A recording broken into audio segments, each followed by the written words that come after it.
بسم الله الرحمن الرحيم الحمد لله نحمده ونستعينه ونستغفره ونعوذ بالله من شرور أنفسنا ومن سيئات أعمالنا من يهده الله فلا مضل له ومن يضلل فلا هادي له وأشهد أن لا إله إلا الله وحده لا شريك له وأشهد أن محمدا عبده ورسوله أما بعد فإن أحسن الكلام كلام الله وخير الهدى هدى محمد صلى الله عليه وسلم وإن شر الأمور محدثاتها وكل محدثة بدعة وكل بدعة ضلالة وكل ضلالة في النار.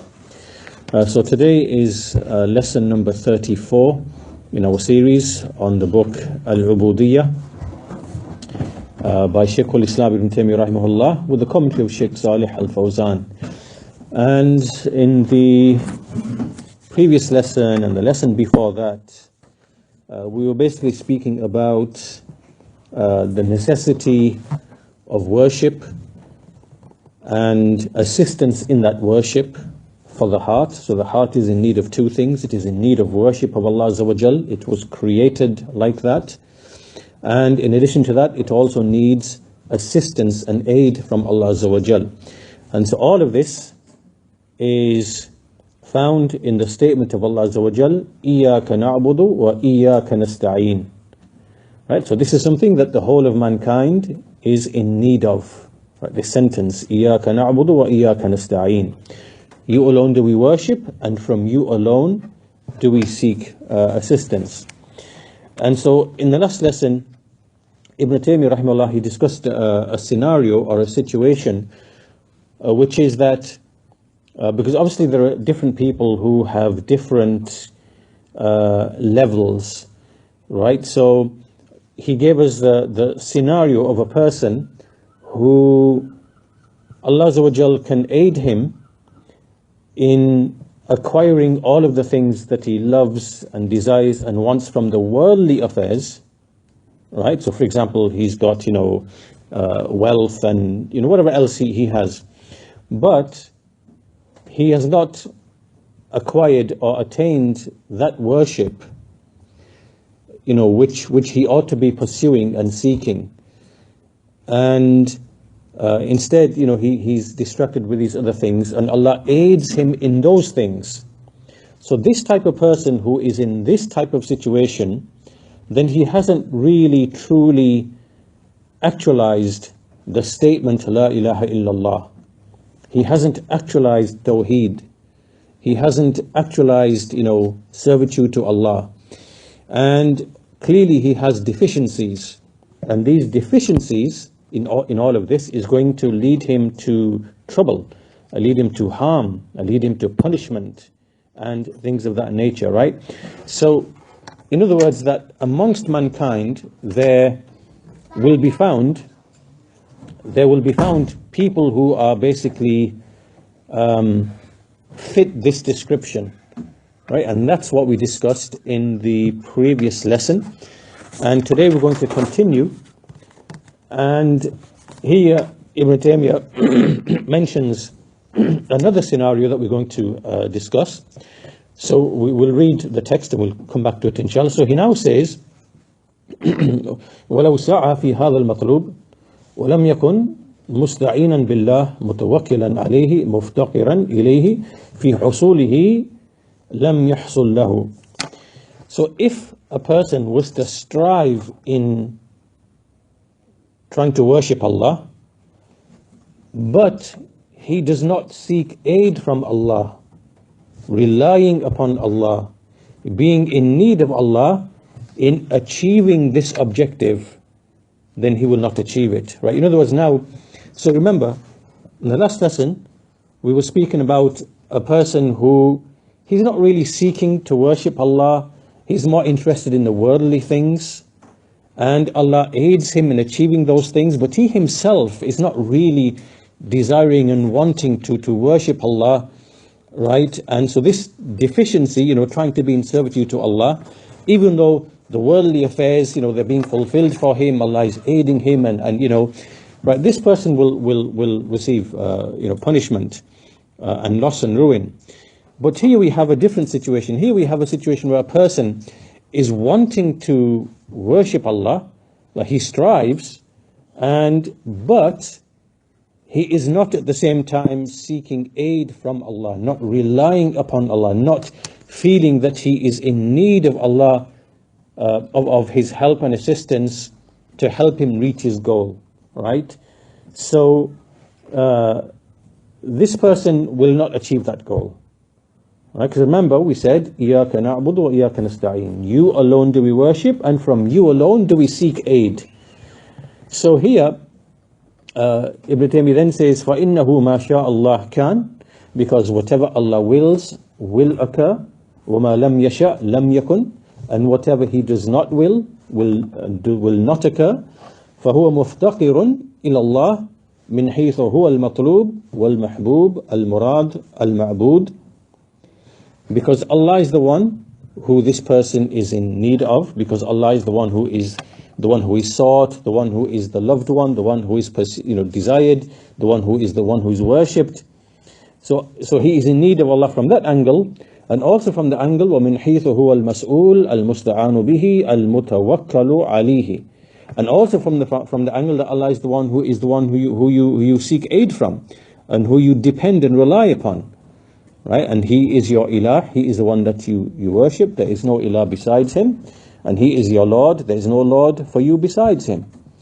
So here then, in this paragraph, Ibn Taymiyyah has highlighted to us another scenario for a person, which is the one who embarks on trying to worship Allah Azza wa Jal, and he obviously seeks Allah and wants to worship Allah and wants servitude, but he does not feel in himself the need for that reliance and to seek aid from Allah. He's basically lacking that element of it, right?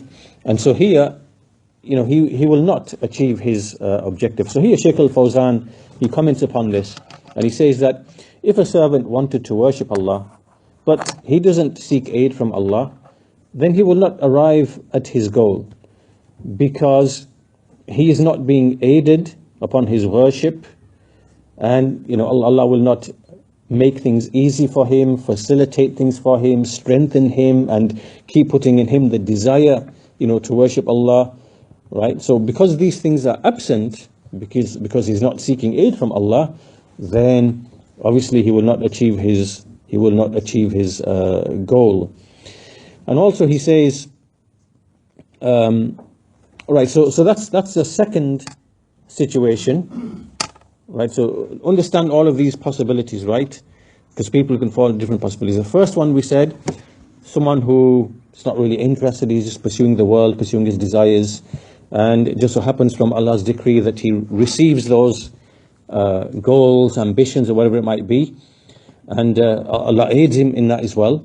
And that's why sometimes when you think, you sometimes as a Muslim, as a believer, you think and you look at other people, and you look at the kuffar, and you look at the mushrikeen, and you see how easy it is for them to amass wealth and to just generally be successful, and everything seems to fall in place for them and whatever else. Well, this is from the decree of Allah Azza wa Jal. He's just aids certain people to establish the proof upon them, and others he maybe withholds from them to force them to struggle and to strive and to undergo hardship as a means of aiding them and keeping them being in need of Allah Azza wa Jal. Some people thrive in poverty, like in the sense of in their ibadah. So long as they remain in poverty, they will be strong in their iman. But as soon as you give them some affluence, they will perish and they'll be ruined. As soon as affluence comes to them, all the desire, the raghbah for worship and for striving, whatever, that's now gone. They will just spiral downwards and they will perish in that affluence. Right? So some people, Allah Azza wa Jal, He just, keeps them in that. And other people, for them, the affluence is basically a trial and a means of, establishing the hujjah upon them, to prove that they were ungrateful, so that, whatever Allah has decreed for them in the hereafter, it can be fulfilled, with justice. So in other words, the first category that we discussed last week is a person who doesn't have any desire to worship Allah, right? But his wants, his desires are nevertheless still being fulfilled. He's being aided by Allah in those affairs. This, when you look among the people, you'll find people who are like that. Right? They're not really practicing, or it's just like on the edge, really. But they just seem to be so successful. Everything's going good for them, career, wealth, possessions, they're happy apparently and everything else. But they don't have any Ubudiyyah, servitude to Allah Azza wa Jal. Then you have some people who seek it, but they don't seek aid from Allah Azza wa Jal, in that they don't have that feeling of reliance. They feel that they don't need it. And in fact, this you find among like the Sufis as well. They don't believe that you take the means because it means, we discussed this previously in some of the lessons, if you remember back, where they don't feel the need to rely upon Allah because it's, for whatever reason that we discussed back then. So this is another category of person. This person will never achieve the objective. He will not be aided in that. And then you also have people who, when they seek aid, they do it from other than Allah, right? So this is different from the second person. The second person is one who, he pursues Allah, wants to be in servitude, but is not really seeking aid from Allah Azza wa Jal, feeling the need that he actually is in need of Allah and needs to rely upon Allah, trying to be self-sufficient and trying to, fight. This third person here, that which Shaykh al-Fawzan mentions here, indicates in the footnote, is that, a person, he will turn to other than Allah, and thinking that he will be benefited by that person. And this goes back to what we discussed again previously, previous lessons. Like sometimes you have people, they have an attachment to other people because they find that they will benefit them in something or repel harm from them. This you find amongst the kings or the rulers, or they depend upon their ministers, and they rely upon them, or they need them to maintain their position. This happens in the worldly relationships and worldly interactions. So such a person who turns to other than Allah, then this person will be led to ruin.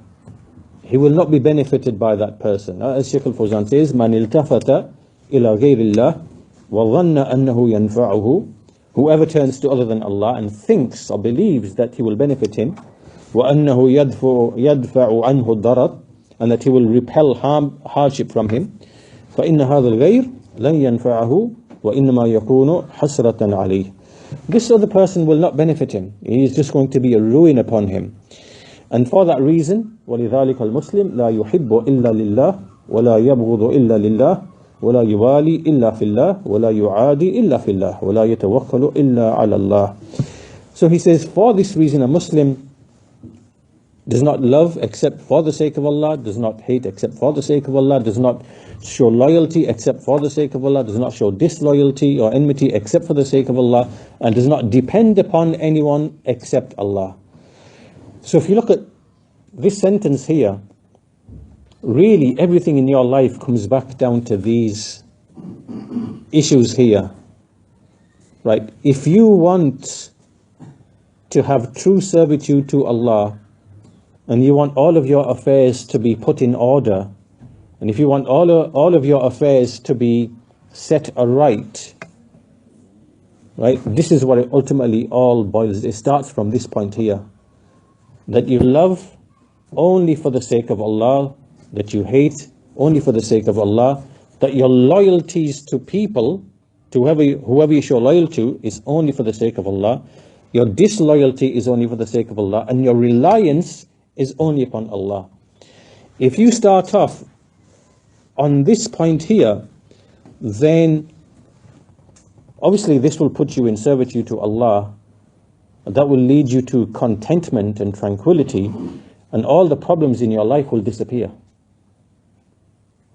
Right? This is where it all starts from this point here. If you correct this thing, which obviously begins in the heart, then everything else surrounding you will be put aright.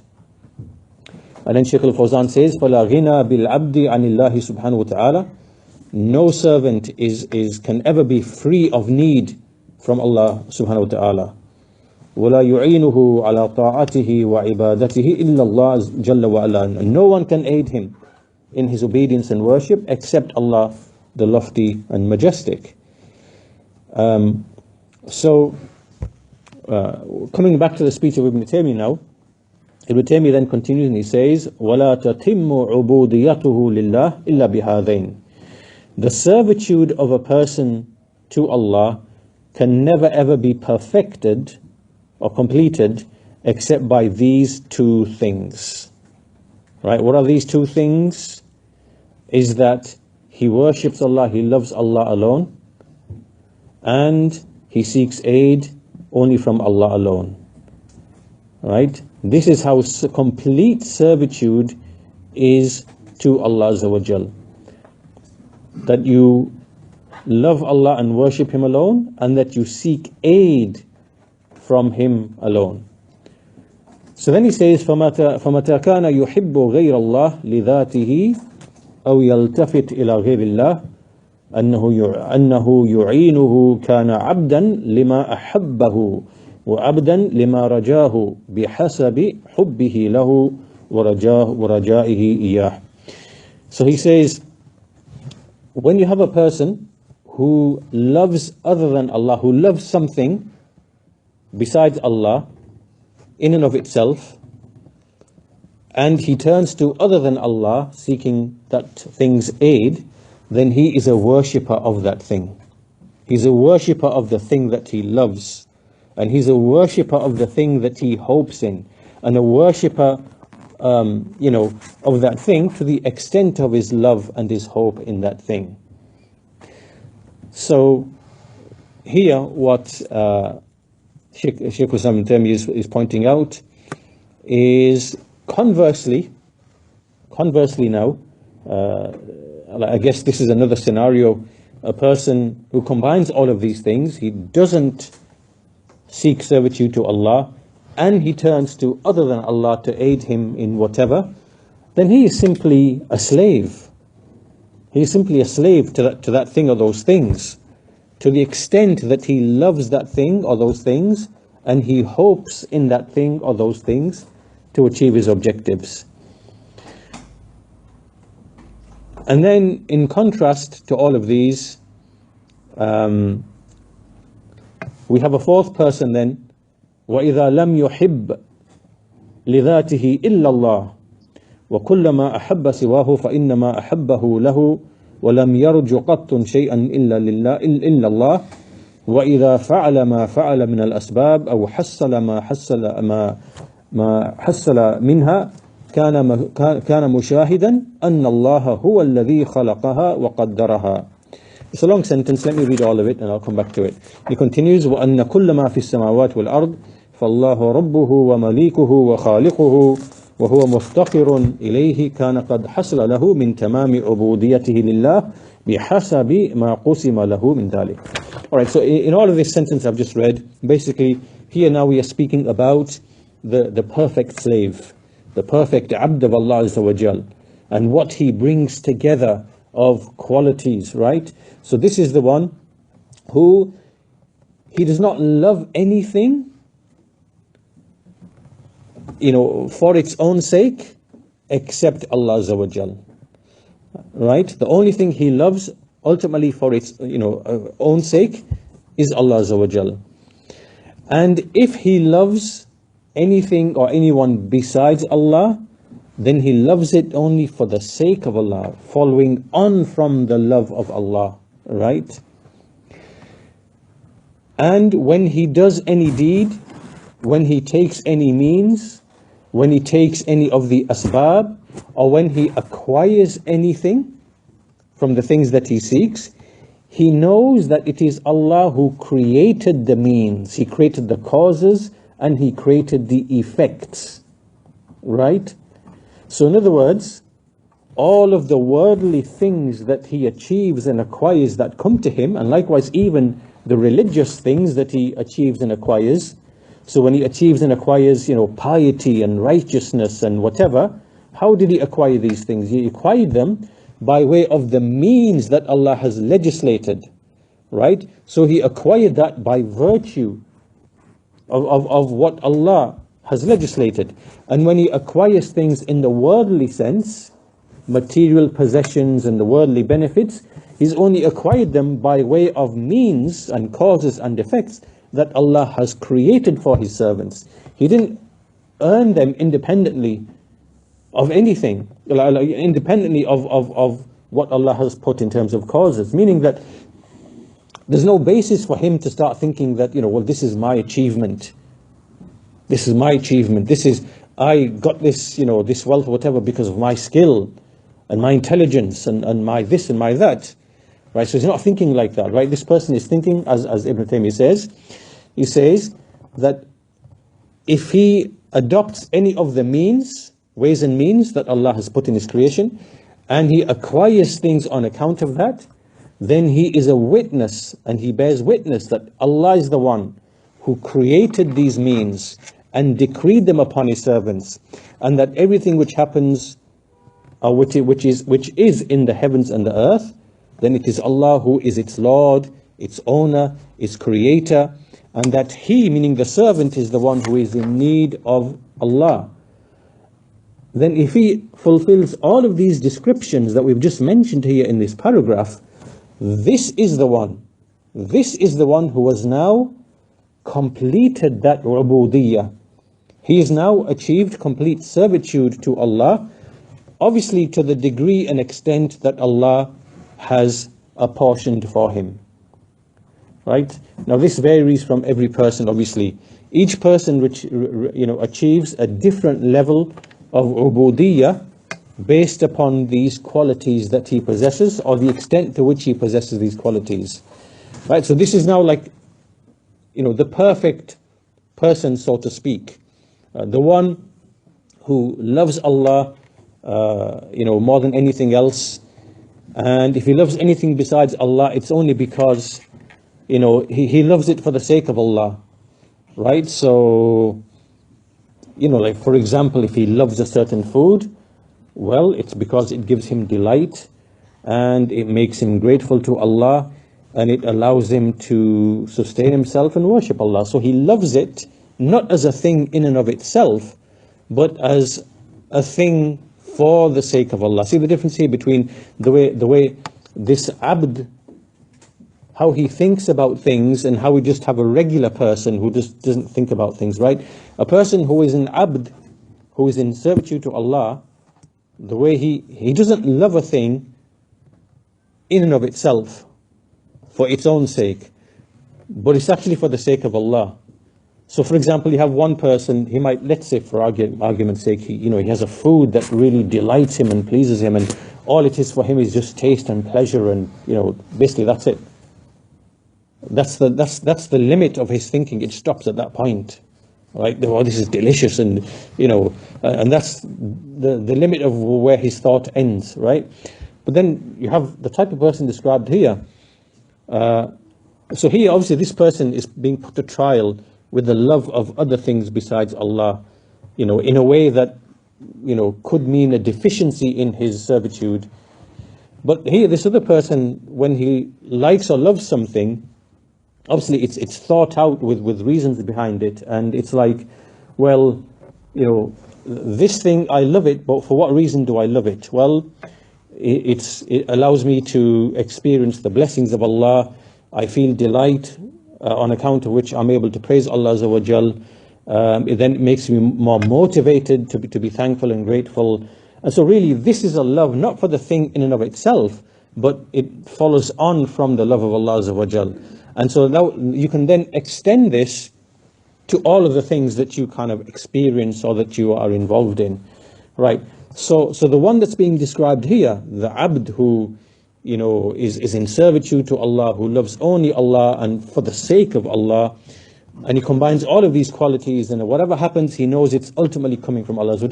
This is the one who has, completed his servitude to Allah to the level that Allah has decreed for him. Because not everybody is in the same level, obviously. Not everyone has the same level of knowledge, but each person whatever level of knowledge he has, he's still able to reach a level of perfection based upon that knowledge.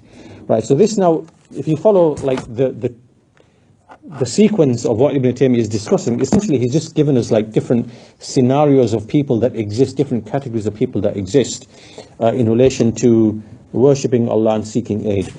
So here, this type of person that's being described here, we'll go on to the footnotes of Shaykh al-Fawzan. Shaykh al-Fawzan says here, commenting upon like this passage, the meaning of Ubudiyyah then, فمعنى العبودية أن يعلق الإنسان أموره بالله. Servitude then, what is servitude? Really, we can explain it in a sentence, which is that all of your affairs, you attach them to Allah Azza wa Jal. All of your affairs, you attach them to Allah, meaning that your reliance and your dependence is purely upon Allah, and you relate them all back to Allah. Right, so let me just give you like a quick illustration to illustrate this. So, for example, let's just say, for argument's sake, you agree to meet somebody at a certain time, and you turn up and that person doesn't turn up. Right, so now you become angry and upset and whatever, yeah?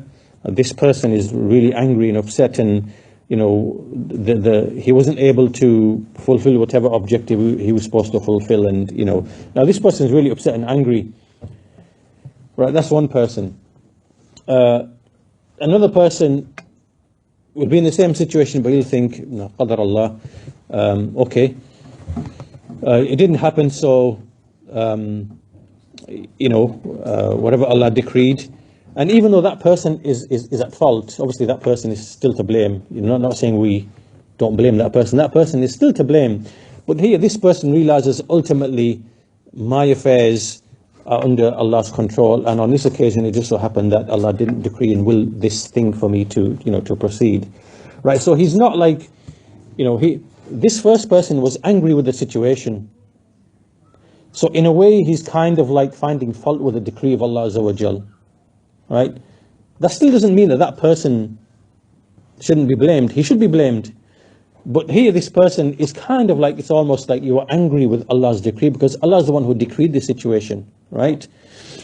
But here, in this other person, his response is, okay, my affairs are ultimately controlled and determined by Allah Azza wa Jal. Allah Azza wa Jal didn't decree and will this thing for it to happen. So, tawakkal upon Allah, maybe it'll happen another way or whatever, right? In other words, like here, this person, he's tying his affairs to Allah, right? Whereas this person tied his affair to that person, which is why it's made him angry and upset, and almost in a way like, being upset with the decree of Allah Azza wa Jal.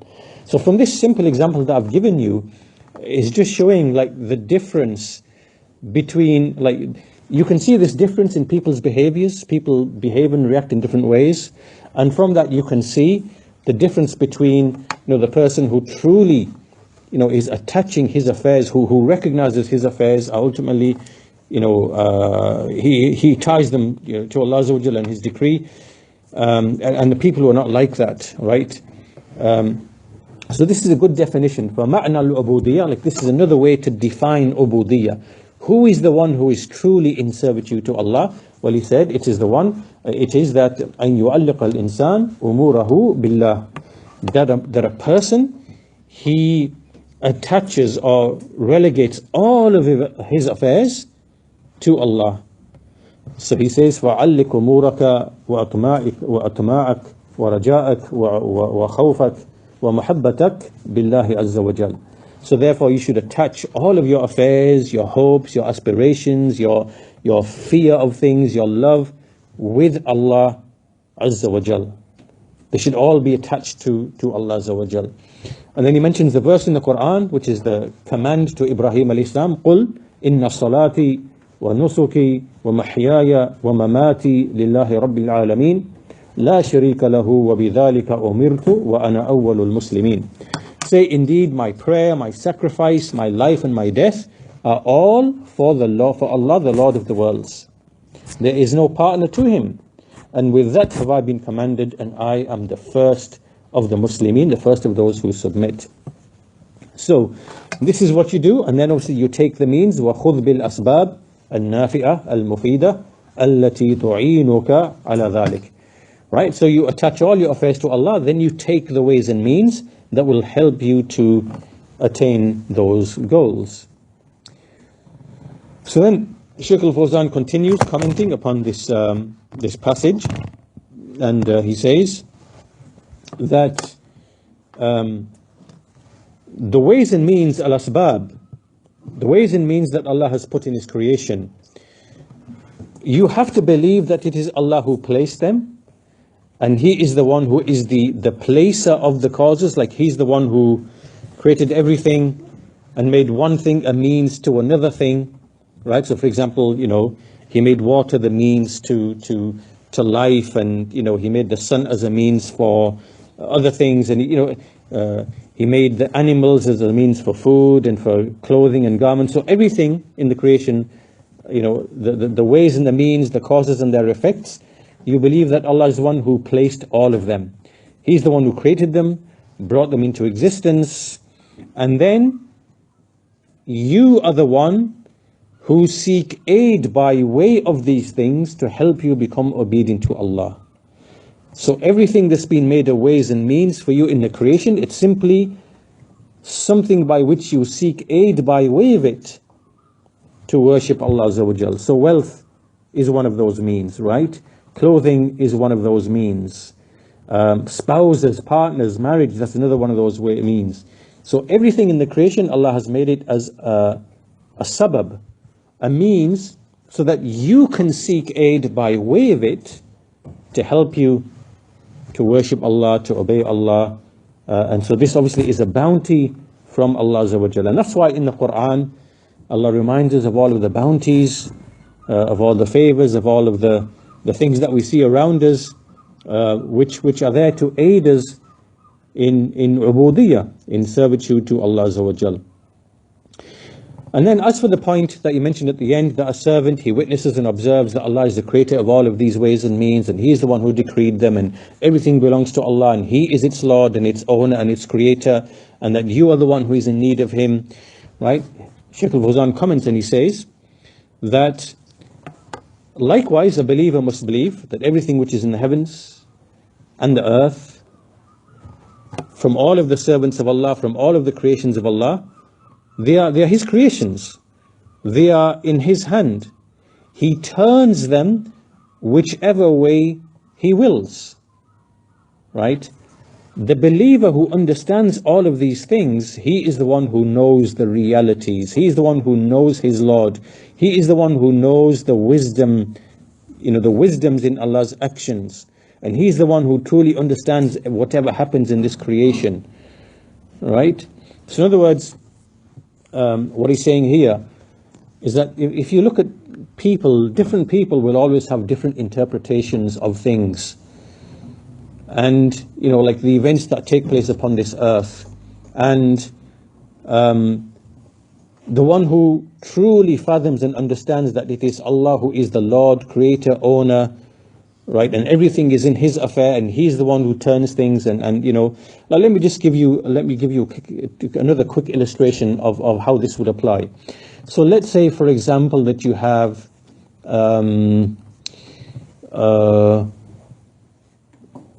right. So let's say, for example, you have these like takfiris and khawarij and ikhwanis and people like that, of that kind of orientation. And so what they would tend to say, they would tend to say, for example, that the reason why Muslims are suffering in poverty and hardship and difficulty, whether in, like, let's say, the African lands or other places, is because is because is because the rulers are corrupt, and the rulers are, for example, might be engaging in interest or riba, and because they listen to the West, and because they're trying to pinpoint the blame in a specific area and say it's just the rulers, right? So here, obviously, this is like their interpretation of what they think is really happening, right? So what's happening here is that this is like a very narrow-minded, very short-sighted interpretation of what's really going on. But what's really happening, there's much more taking place, right? So what's happening on a, what's truly happening on a, when we look at Allah Azza wa Jal, He is the owner, He is the wise one, and He does things for wisdoms. And then we find answers in the Sunnah. So for example, in the Sunnah we read, the Messenger mentioned that, for example, when the people cheat each other, so when you cheat me in trade and I cheat you in trade, and I sell you 5 kilograms of potatoes, but 3 kilograms is just a rubble and soil, and then you sell me milk, you dilute it with water, and we start cheating each other in weights and measures, right? This is what the Messenger said in an authentic hadith, that when the people they cheat in the weights and measures, then what will happen is that there will be drought, and there will be lack of provision, and then the ruler will become tyrannical upon them. So here now we're getting a slightly different picture now than the one that Takfiri and the Khariji and the Ikhwani would try to give you. For him it's just all political and the rulers, right? But what the reality of the situation is, that what's happening here is that this is Allah's wisdom and His justice and the laws in His creation taking effect, which is that if we cheat each other in the weights and measures, then what will happen is that there's going to be consequences of that. And from those consequences is drought, right? So there'll be famines and droughts, there'll be lack of provision, and the ruler will become tyrannical upon you. So the tyranny of the ruler itself is caused by something else. There's a step before the ruler, right? So here what's happening then is that Allah Azza wa Jal is actually, it is Allah who's turning the ruler against you, the subject, because of some corruption in you, the subject. So now what you see as the ruler is a man who is actually a servant amongst the servants of Allah, whom Allah has unleashed against you. All right? So this now is a more accurate interpretation of what's actually taking place in Allah's creation. All right? So the point being that different people, based upon their different levels of knowledge and servitude to Allah and acknowledgement of these types of affairs, they will see things in different ways. That's why Shaykh al-Fawzan says here, this servant is the one who knows the reality, who knows his Lord, and who knows his wisdom in what happens in this creation. Right? And the same, to be honest with you, applies to the disbelievers in their sciences. This is like a huge topic in the modern era. The disbelievers in their sciences, when they try to study and understand Allah's creation, they are actually totally blinded by their rejection of Allah, His names, His attributes. And so when they study things, they don't see in those things like Allah's names, attributes. They don't see wisdoms, purposes, end goals. So therefore they are left to kind of reconstruct what they think is happening based upon their own theories, ideas, and they are just completely and utterly misguided in those things. Right? So it happens in terms of the creation as well. Like in fact, Shaykh al-Fawzan continues and he says, as for the one who believes that these creations are just, they are independent in their effect, and that everything just is happening by way of nature, by way of the properties of things, this type of person does not know Allah subhanahu wa ta'ala. All he knows is the material things and their, and he thinks that these are the ones who are the causes of things, whereas in reality they are only means which Allah has created. They are not the ones who are actually, al-fa'ila, like the effective cause. They are simply means which Allah has created.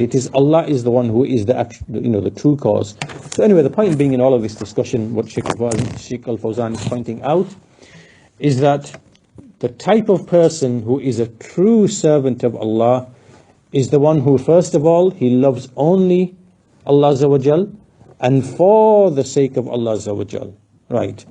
Then he seeks aid from Allah, and the things that he attains and achieves and which come to him, he knows ultimately they came from Allah, not because of his skill, or because he took the means, or because he had some special knowledge, or because he knows that everything is created by Allah, and Allah is the ultimate one who causes, and every means he takes, they were decreed by Allah for him.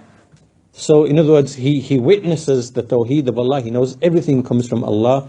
Allah is his Lord, Allah is his owner. And when a person thinks like this, then he is able to correctly interpret all the events which happen around him. Right? He will see them in the right way.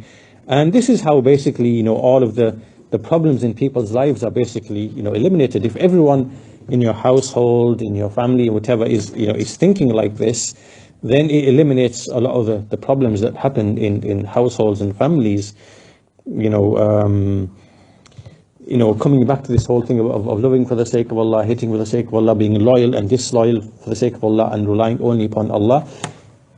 This eliminates, many of the problems that people basically find themselves in. And then, in fact, let me continue on with the speech of Sheikh Al-Fawzan, because it's quite important. So, obviously, he's now explained to us that the servant who sees things in the right way, who will have the correct interpretation of things. And then he says that everything in the heavens and the earth is a creation of Allah. They are his servants. Allah is the one who kind of turns them and controls them, and he either subjects them to your use, so that these means and these ways serve you and benefit you, or he can unleash them against you if you are someone who deserves punishment, or if you disobey him, right? In other words, Allah Azza wa Jal is the one who can unleash his own creatures against you. And then he mentions the verse in the Quran, وَلِلَّهِ جُنُودُ السَّمَاوَاتِ وَالْأَرْضِ. To Allah belong the junud. Junud meaning here, like the servants, or the soldiers, or the hosts, or whatever armies. Like Allah has, from his creatures, he has so many, things that he can turn them against his servants. Whether, like the winds. Allah can unleash the winds as he did against some nations of the past. Allah can unleash frogs like he did with the animals, like he did with Fir'aun. Allah can unleash the oceans if he wants. Right? Allah can unleash elephants if he wants. But all of these are from the creatures of Allah, and even from his own slaves. Like he unleashed the Mongols against the Muslims from the east. Or he unleashed the Crusaders from the west over the Muslims, or like he unleashed the European colonialists against the Muslim lands, like in the 16th, 17th, 18th centuries. They are all, even these disbelievers, they are the servants of Allah, like in terms of the universal sense, like we discussed before, right? They are still Allah's servants. He unleashes them against whoever he wills. And likewise, the rulers, he can unleash them against the subjects. The subjects, he can unleash them against the rulers. Right? A wife against the husband against the wife, the children against the parents against the children, or, anything and everything. All of these are the hosts, the soldiers, the things that Allah can mobilize against whomever he wills, for whatever reason, for his wisdom. Right? So Shaykh Al-Fawzan says, so Allah unleashes these creations against you. And everything is in the hand of Allah Azza wa Jal. Tabarakalladhi biyadihi al-mulk wa huwa ala kulli shayin qadir. Blessed be the one in whose hand is the dominion, and he has power and control over every single thing. So everything is in the hand of Allah. So once you know and understand this, why are you turning to other than Allah? Why should you turn to other than? Why should you be in need of other than Allah? Why do you request things from other than Allah in a way that you depend upon them and your heart is attached to them? How can this be? Right? So you should know that everything is in Allah's hand, and everything is in obedience to Allah, whether it is done willingly or by compulsion, because even the kuffar and the shayateen, in whatever they do, they are ultimately under Allah's universal will, right? Even though they're upon disbelief, nevertheless, they cannot escape outside of what Allah has willed for them. So basically, they are obeying the decrees of Allah. Whatever Allah has decreed for them, they are obedient to those decrees. So in that respect, they are obeying Allah in the universal sense. But obviously, they are disobeying Allah when it comes to their disbelief and everything else. So as the Shaykh says, they are still His servants. So the disbelievers are His servants. Like Fir'aun as a disbeliever, he is still a slave of Allah who is doing whatever Allah decreed for him to do, even though he is an arrogant disbeliever, right? He's just simply obeying the creational laws of Allah Azza wa Jal. So even the shayateen, the devils, they obey the decrees of Allah with respect to them, because they are also Allah's creatures, Allah's slaves, right? So here disobedience is like by way of Allah's creational laws that they are obeying Him. وَلَهُ أَسْلَمَ مَنْ فِي السَّمَاوَاتِ وَالْأَرْضِ طَوْءًا وَكَرْهًا وَإِلَيْهِ يُرْجَعُونَ. To Him submits everything in the heavens and the earth, whether willingly or unwillingly, and to Him will they be returned. As for the believer, he out of choice, he obeys Allah Azza wa Jal. Right? So everything in the creation, whether there's jinn, shayateen, men, believers, disbelievers, they are all in the hand of Allah, and they obey Him, like they follow His creational law. لَهُ مَا فِي السَّمَاوَاتِ وَالْأَرْضِ كُلٌّ لَهُ قَانِتُونَ. To Allah belongs what is in the heavens and the earth, and everything is in submission, to Him. So then Shaykh al-Fawzan finishes by saying that, when a person knows all of this and he understands all these things, and that Allah is the Lord, the regulator, the controller, and then he worships Allah and he, establishes servitude to Allah, then this will be in accordance with the level of knowledge that he specifically has, right? Because each person's knowledge is different, right? So for example, according to my level of knowledge, I can reach a level of completion and perfection. But then there's another person who has, more level of knowledge, and he reaches his level of perfection. So everyone's actually different. And this is something that Allah has decreed. He's divided everything for each person. So He's decreed for you, whatever is your level of Ubudiyyah, right? So Allah is the one who distributes all of this. Allah is the one who decrees and determines all of this. Everything is in Allah's control. He apportions everything, piety, righteousness, Ubudiyyah, to different servants, different levels according to His wisdom. So anyway, that's the end of the commentary of Shaykh al-Fawzan. We will finish on this point. So really, what we've discussed today really is this section. We've outlined and highlighted 3 more categories of people, right, in relation to Ubudiyyah.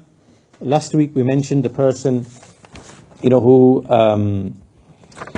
he doesn't seek servitude, but nevertheless he's aided in the worldly affairs. This person, is ruined, and he hasn't really established the kalima la ilaha illallah.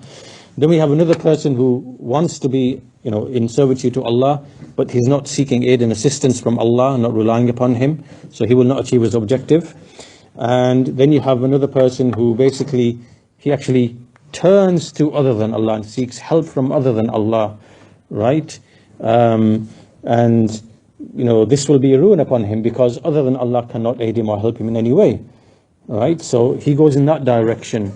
And so this you find often like with the people of shirk, the people of bid'ah, like the Sufis and people like that, and also, there's different categories, I guess. And then fourthly, you have the perfect situation of a servant who seeks Allah and who relies upon Him, And, in doing so, he knows everything is under the control, the will of Allah Azza wa Jal. Whatever happens to him, comes to him through the asbab, through the ways and means. It's not because of those ways and means, it's because of the creator of those ways and means. So his heart and all of his affairs are always attached only to Allah and to nothing else. There isn't any attachments to anything else.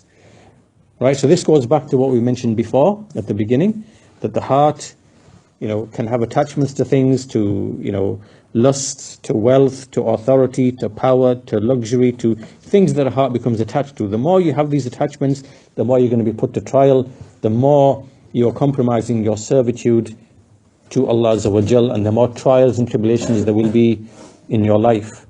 Right? So here we end by describing the perfect type of abd, the perfect type of person, and the way he thinks and the way he behaves, and the way he actualizes the ubudiyyah to Allah. So we'll stop on that point. In the next lesson, Ibn Taymiyyah rahimahullah, he just simply discusses how the people have different variations, they have different levels in this issue of ubudiyyah, and in ibadah, and in isti'anah, and in tawakkul, right? They all vary, and so therefore you have different ranges amongst people, in respect to this topic. So we'll stop there, inshallah. We'll continue next week. Walhamdulillahi Rabbil Alameen. Wa sallallahu ala nabiyyina Muhammad wa ala alihi wa sahbihi ajma'in.